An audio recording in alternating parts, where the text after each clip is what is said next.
जी में जो सवाल आ रहे हैं बेस थ्योरम से एंड टोटल प्रोबेबिलिटी थ्योरम से, चलो उसको एक क्वेश्चन के जरिए समझते हैं। आप एक दो क्वेश्चन समझ लो तो आपके 4 मार्क्स तो फिक्स्ड हो गए। ठीक है, देखो सवाल क्या है मैं आपको बताता हूँ। क्वेश्चन में ये कह रहा है कि sir 2 bags A and B are given as shown in figure. देखो क्या क्वेश्चन में दे रखा है बच्चों, 2 बैग है हमारे पास में, ऐसे समझ लो। 2 बैग मैंने बना लिया, मान लो ये बैग ए है और दूसरा बैग बी है। ठीक है बच्चों, इसमें 5 रेड बॉल मैंने दे दिया मान लो, और उसके बाद में मैंने कहा कि सर मान लो 5 ग्रीन बॉल भी है यहाँ पर। ठीक है, और दूसरा बैग भी मैं बना लेता हूँ यहाँ पर। Let's say this is another bag, और इसमें कितने कितने बॉल दे रखे हैं, तो इसमें हमारे पास में मान लो कि 3 रेड बॉल है और आपका 7 क्या है, ग्रीन बॉल है। क्लियर है। अब क्वेश्चन में ये कह रहा है कि sir now A bag is selected at random, एक बैग को रेंडमली सेलेक्ट करना है। अब एक बात बताओ, तुम कौन से बैग को सेलेक्ट करोगे, ए या बी को, किसको सेलेक्ट करोगे? दोनों में से कोई एक सेलेक्ट कर लेंगे। अच्छा एक बात बताओ, अगर मैं तुम्हारे पास में 2 चॉइस है कि सर इसको सेलेक्ट करो और इसको सेलेक्ट करो, तो दोनों के सेलेक्ट करने का चांस क्या होगा? आप कहोगे सर 50-50। 50-50 का मतलब है 1/2, यानी कि इनको बैग अगर ए आप सेलेक्ट करते हो तो इसकी चांस यानी कि इसका प्रोबेबिलिटी जो है आपका 1/2, और इसके लिए भी आपकी प्रोबेबिलिटी क्या है, 1/2 है। ओके ठीक है। अब नाउ मैं क्या कह रहा हूं, मान लो मैंने इसको इस तरह से बना दिया, ध्यान से देखें जरा। नाउ क्वेश्चन में ये कह रहा है कि एक बैग सेलेक्ट कर लो, उसके बाद में कह रहा है कि and a ball is drawn from it. कह रहे इनमें से एक बॉल को ड्रॉ करो and then at random a ball is drawn from it, then find the probability that the drawn ball is red। जो बॉल आप यहां से ड्रॉ कर लोगे और जो बॉल मिला दैट इज रेड। एक काम करते हैं, अभी क्वेश्चन में ये कह रहा है कि हमने बॉल को ड्रॉ कर लिया और जो हम मुझे मिला यहां पर वो क्या मिला बच्चों, रेड बॉल मिला। देखो मैं पूरी कहानी नहीं लिख रहा हूं, drawn ball is red, drawn ball is red, drawn ball is red, कि जो बॉल हमने ड्रॉ किया वो हमारा रेड है, राइट। अब एक बात बताओ, सबसे पहले बैग का सिलेक्शन करना पड़ेगा, फिर इसकी प्रोबेबिलिटी फाइंड आउट करनी पड़ेगी। तो मान लो ये जो इवेंट है उसको मैंने कह दिया ई, जो हमें फाइंड आउट करना है, और यहाँ पर पहले तो बैग का सिलेक्शन करना पड़ेगा, मतलब event 1 and this is event number 2। तो सर इवेंट नंबर 1 को सेलेक्ट करने की प्रोबेबिलिटी कितनी, तो इसको सेलेक्ट करने की प्रोबेबिलिटी 1/2 और इसको भी सेलेक्ट करने की प्रोबेबिलिटी 1/2। अब एक बात बताओ, अगर तुमने इस बैग को सेलेक्ट किया तो यहां से रेड बॉल आने की क्या प्रोबेबिलिटी है? सर रेड बॉल आने की प्रोबेबिलिटी, तो इस बैग में देखो 5 रेड बॉल है और टोटल नंबर ऑफ बॉल्स कितने हैं, 10, तो 5/10। बच्चों यहां से रेड बॉल के आने की क्या प्रोबेबिलिटी है, and you will say this is 3/7। तो बच्चों एक बात बताओ, अगर मुझे ये चाहिए रेड बॉल, तो रेड बॉल इस तरीके से भी मिल रहा है या फिर इस तरीके से भी मिल रहा है। तो हम अगर बात करते हैं कि क्या प्रोबेबिलिटी है कि आपको ड्रॉन बॉल रेड है, तो आप कहोगे रेड बॉल ड्रॉ करने के 2 तरीके थे, इस वाले पाथ से या फिर इस वाले पाथ से। तो बच्चों यहां पर लिखते हैं probability of drawn ball is red, PE is equals to, तो पहले इसका सिलेक्शन हुआ एंड देन ये हुआ, तो आप क्या करो इन दोनों का product. So you will write this is 1/2 into 5/10 plus का दूसरे तरीके से रेड बॉल निकाला जा रहा है, तो दूसरा तरीका ये है कि या ये करो फिर ये करो, तो दोनों का समेशन लिख रहा हूं। So I will write here 1/2 and this is 3/7, तो 3/7 और 3/10, sorry 3/10 here, 3/10 here, right. So I will write here this is 3/10। Clear है।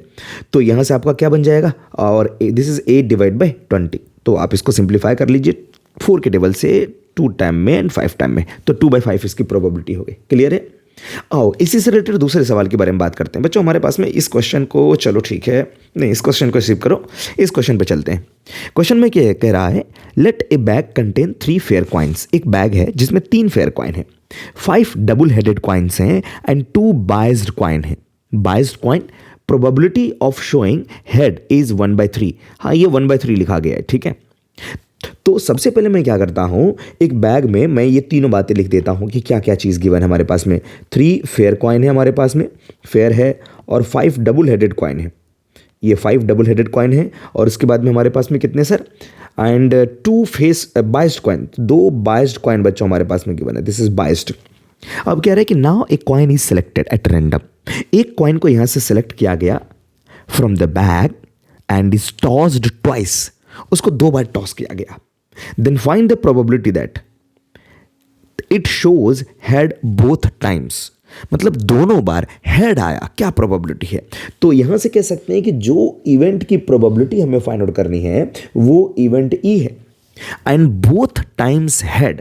तो यहां पे मैं लिख देता हूं कि दोनों टाइम मुझे हेड चाहिए, बोथ टाइम्स क्या मुझे चाहिए? हेड चाहिए। यही है।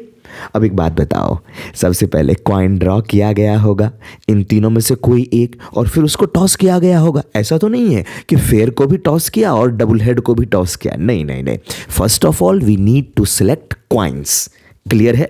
तो एक बात बताओ, यहां से मैं ऐसे बना लेता हूं कि मैंने कहा कि सर मान लो अगर मैंने फेयर कॉइन को ड्रॉ किया, दिस इज फेयर कॉइन, या फिर अगर मैंने डबल हेड कॉइन को ड्रॉ किया तो 5 डबल हेड आपके पास में है, राइट? अगर मैंने बायस्ड कॉइन को ड्रॉ किया, so we have 2 biased coin, we have 2 option to draw biased coin, मतलब या तो 2 कॉइन्स में से कोई भी एक सिलेक्शन कर लो, ठीक है? नाउ यहां से मुझे चाहिए दोनों हेड, यहां से भी चाहिए दोनों हेड और यहां से भी चाहिए। अब एक बात बताओ, तीनों में से कौन सा सेलेक्ट करोगे? तो फेयर कॉइन को सेलेक्ट, मुझे नहीं पता कि कोई भी कर सकते हैं, तो फेयर कॉइन के सेलेक्ट होने का एक कॉइन निकालोगे तो फेयर की होने की क्या प्रोबेबिलिटी है? तो बच्चों इसको तुम E1 बोल सकते हो, E2 बोल सकते हो, E3 बोल सकते हो। तो इसकी जो प्रोबेबिलिटी हो जाएगी, this will be 3 divide by total number of balls. कितने इसमें? टोटल 10 बॉल है, सो आई विल राइट हियर 3/10। यहां पर इसकी प्रोबेबिलिटी यू कैन से 5/10 और इसकी प्रोबेबिलिटी दिस इज 2/10, क्योंकि बायस्ड 2 हैं एंड टोटल 10 है। नाउ बच्चों बताओ, अगर फेयर कॉइन है, फेयर कॉइन का मतलब है अगर मैं टॉस करूं तो हेड और टेल दोनों के आने का चांसेस हमारा सेम है, ठीक है? तो बताओ जरा, अगर मैं 2 बार टॉस करूंगा, एक बार टॉस किया तो हेड आने की क्या प्रोबेबिलिटी है? आप कहोगे 1/2, एंड दूसरी बार भी ड्रॉ करना है तो दूसरी बार भी कितना सर? 1/2 ही होगा। क्लियर है? तो 2 बार ड्रॉ करना, तो इसलिए दोनों को लिखा मैंने। अब की बार करें कि डबल हेडेड कॉइन्स हैं और मैंने 2 बार टॉस किया, तो बताओ क्या प्रोबेबिलिटी है? अरे सर डबल हेडेड है तो आपको हेड ही मिलेगा, दोनों बार टॉस करोगे तो 100% चांस है। बच्चों जो आपका बायस्ड कॉइन है इसमें हेड आने की प्रोबेबिलिटी कह रहा है 1/3, तो दोनों टाइम्स मुझे हेड ही चाहिए, तो आई will write here this is 1/3 and 1/3। सही है? तो बच्चों बताओ, हमें दोनों टाइम चाहिए हेड, क्या प्रोबेबिलिटी है? तो हमारे पास में 3 रास्ते हैं और वहां से हम लोग लिख लेंगे this is probability of E is equals to 3 divide by 10 into 1/2 into 1/2। Clear? ये फर्स्ट वेज, एंड दूसरा आपका 5/10 and then 1 into 1, and next में 2/10 एंड 1/3 इंटू 1/3। तो बच्चों ये बात समझ में आई? तो this is our total probability, इसी को हम लोग टोटल प्रोबेबिलिटी थ्योरम कहते हैं। तो बेस थ्योरम को सॉल्व करने के लिए इनकी जरूरत पड़ेगी, तो बेस थ्योरम के कॉन्सेप्ट को सीखने के लिए इसको एक बार जरूर आप देख लें, ठीक है? तो चलते हैं बेस थ्योरम के क्वेश्चंस को भी देख लेते हैं।